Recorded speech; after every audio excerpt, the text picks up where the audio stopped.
I left Boston on Tuesday, September 27th, to go to Seattle, the first city on my tour of successful urban farming projects around the Pacific Northwest. As soon as I started walking around Seattle, I knew that I had arrived at a place where urban agriculture is valued. A lot of houses were growing food right out front. In between the houses and the streets were raised beds. There were nonprofits all over the place, helping people learn about growing food in more places with more people.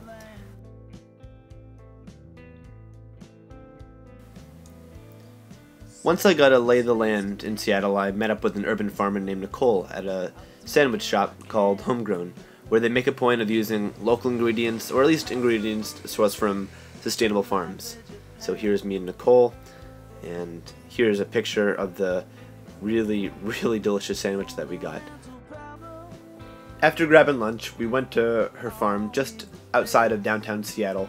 Her farm is called Amaranth Urban Farm, and she shares the land with the horse stable.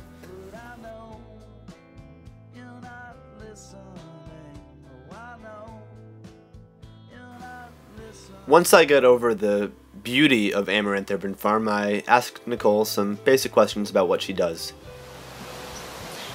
My name is Nicole Jane Capizzi, and I'm a farmer in the city of Seattle. This is Amaranth Urban Farm, and we market through CSA and wholesale, mostly vegetables and a little bit of honey. Why urban farming? Well, my first answer is just that it's living in the city and working in the city is the lifestyle that I want. But I also love to farm, so I am kind of doing this crazy thing of trying to make it all happen in one place.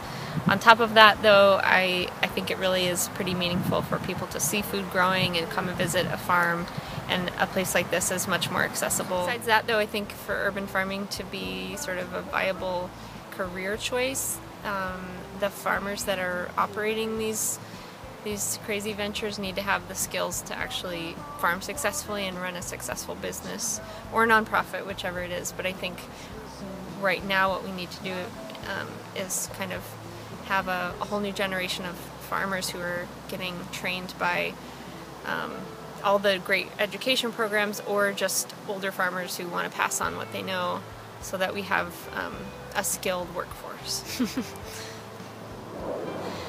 So the lifestyle of an urban farmer, I'm sure it varies quite a bit. The reason that I do it is that doing my work as a farmer in the city just lets me be outside, be so in touch with the weather and the seasons and all these beautiful growing things, but also be in this really exciting, vibrant place where I can see friends, I can do a lot of networking, I can take in entertainment and arts, and do a lot of that without being really reliant on a car. And I love the lifestyle of living in the city, but just as much coming home with really muddy boots and a totally exhausted back. And to do that all in one place and share that with friends who maybe work as lawyers or accountants is pretty neat.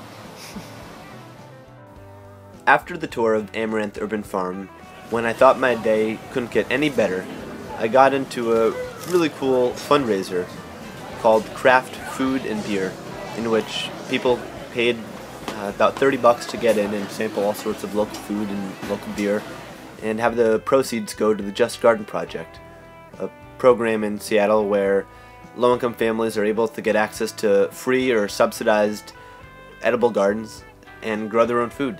So it was a great event, everyone had a great time, and it went to a good cause, growing healthy food in more places with more people.